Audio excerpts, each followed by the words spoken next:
নমস্কার বন্ধুরা, রান্নাবাটি রান্নার চ্যানেলে সবাইকে স্বাগত।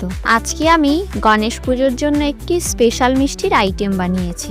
বন্ধুরা, গণেশ পুজোতে আমরা সাধারণত লাড্ডু কিংবা মোদক ভোগ হিসাবে দিয়ে থাকি, কিন্তু গণপতি বাপ্পার স্বাদ বদলের জন্য তোমরাও সুজির এই মিষ্টিটা তৈরি করতে পারো। বন্ধুরা, তোমরাও যদি গণপতি বাপ্পাকে সুজির এই মিষ্টিটি ভোগ দিতে চাও, তবে ভিডিওটা স্কিপ না করে সম্পূর্ণটা দেখো। আর ভিডিওটা ভালো লাগলে একটা লাইক করো, আর আমার চ্যানেলে নতুন বন্ধু হলে চ্যানেলটা অবশ্যই সাবস্ক্রাইব করে পাশে থাকা বেল আইকনটা অন করে অল করে দিও নতুন ভিডিওর নোটিফিকেশন পেতে। আর হ্যাঁ, আমি এই মিষ্টিটার কোনো নাম খুঁজে পাইনি। যদি তোমরা ভালো নাম খুঁজে পাও তাহলে অবশ্যই কমেন্ট করে জানিও, আর রান্নাটা অন্যদের দেখার জন্য ভিডিওটা শেয়ার করে দিও। তাহলে আর কথা না বাড়িয়ে শুরু করছি নাম না জানা সুজির মিষ্টি। এই মিষ্টি তৈরি করার জন্য আমি নিয়েছি 200 গ্রাম সুজি, 250 গ্রাম চিনি, একটা বড় চামচে ঘি, 25 গ্রাম কাজু, 25 গ্রাম কিশমিশ, 250 গ্রাম লিকুইড দুধ। প্রথমে কড়াই গরম করে তাতে সুজি দিয়ে গ্যাস লো ফ্লেমে রেখে 5 মিনিট নাড়াচাড়া করে হালকা ভেজে নিয়েছি।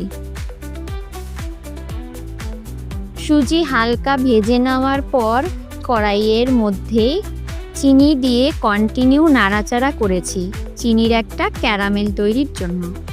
যদি কন্টিনিউ নাড়াচাড়া না করি তবে চিনি কড়াইতে লেগে যেতে পারে, আর এই কাজটি গ্যাস মিডিয়াম ফ্লেমে রেখেই করেছি। চিনি নাড়াচাড়া করতে করতে ঠিক এই রকম রং আর এই রকম ঘন হয়ে যাবে।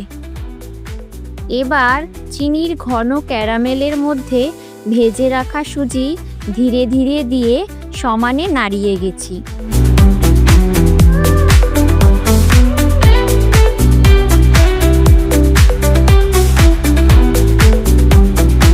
এরপর সুজি আর চিনির ক্যারামেলের মিশ্রণে আগে থেকে জাল দিয়ে দেওয়া দুধ দিয়ে দিয়েছি। মিশ্রণের মধ্যে আমি অল্প অল্প করে দুধ দিয়েছি আর মিশ্রণটাকে নাড়িয়েছি, কারণ একেবারে দুধ দিলে মিশ্রণটা জমাট বেঁধে যেতে পারে।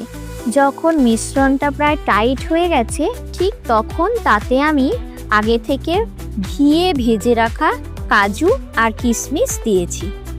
আর এই সম্পূর্ণ প্রক্রিয়াটি আমি গ্যাস মিডিয়াম ফ্লেমে রেখেই করেছি। মিশ্রণের রং অসাধারণ এসছে। এবার গ্যাসের ফ্লেমটা লো করে মিশ্রণটাকে ঢাকা দিয়ে দিয়েছি, যাতে সুজি তাড়াতাড়ি সেদ্ধ হয়। 5 থেকে 6 মিনিট পর ঢাকনা সরিয়ে তার মধ্যে বড় চামচের 1 চামচ ঘি দিয়ে ভালোভাবে মিশিয়ে নিয়েছি। যখন মিশ্রণটি সম্পূর্ণ টাইট হয়ে গেছে, তখন একটা থালায় নামিয়ে ছড়িয়ে দিয়েছি। খুন্তি দিয়ে চেপে চেপে প্লেন করে দিয়েছি। এখানে বলে রাখি, যে থালাতে মিশ্রণটি নামিয়েছি সেটাতে আমি আগে থেকে ঘি মাখিয়ে রেখেছি। ঘি মাখিয়ে নিলে মিশ্রণটি থালায় লেগে যাবে না।